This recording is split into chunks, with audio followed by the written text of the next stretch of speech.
So ఇది పైటాస్ day one video అన్నమాట. ఈ వీడియోలో మనం గూగుల్ కొలాబ్ ని అసలు దాన్ని ఎలా రన్ చేయాలి, అసలు ఏంటి అనేది గూగుల్ కొలాబ్ చూద్దాం.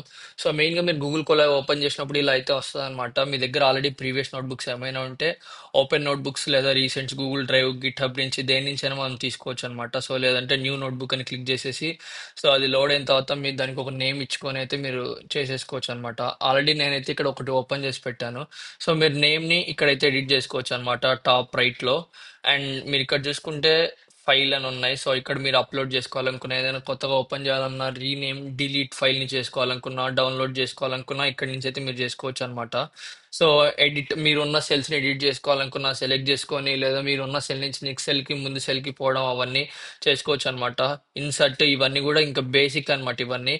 సో ఇక్కడ మీరు చూసుకుంటే రైట్ సైడ్ లో ర్యామ్ అండ్ డిస్క్ అనేది అయితే ఉందన్నమాట. సో ఇక్కడ ఇది మెయిన్ అన్నమాట. సో ఇది ఇప్పుడు మనం ప్రజెంట్ సిపియు మీద అయితే ఉన్నాం, అంటే మనం బేసిక్ స్టఫ్ అంతా చేసుకోవచ్చు. ఇక్కడ మీరు చేంజ్ రన్ టైమ్ టైప్ అనేది మీరు నొక్కితే మీరు ఇక్కడ సిపియు నుంచి టీపీయూకి వెళ్ళొచ్చు, టీపీయూ నుంచి జీపీయూకి కూడా వెళ్ళొచ్చు. సో ఈ మూడు మాత్రమే ఫ్రీ వెర్షన్ లో అవైలబుల్ గా ఉంటాయి. కొంతమందికి అయితే ఓన్లీ జీపీయూ మాత్రమే అవైలబుల్ గా ఉంటుంది. సో నో మ్యాటర్ వాట్ మనకి జీపీయూ చాలా పవర్ఫుల్ గా వర్క్ అయింది. సో మీరు ఒకవేళ ప్రీమియం ఆర్ ప్రో వర్షన్ తీసుకుంటే ఇవన్నీ అయితే అవైలబుల్ గా వస్తాయి. ఇప్పుడు మనం నేర్చుకునేటప్పుడు అయితే మనకి సిపియూ మోర్ దెన్ ఎనఫ్.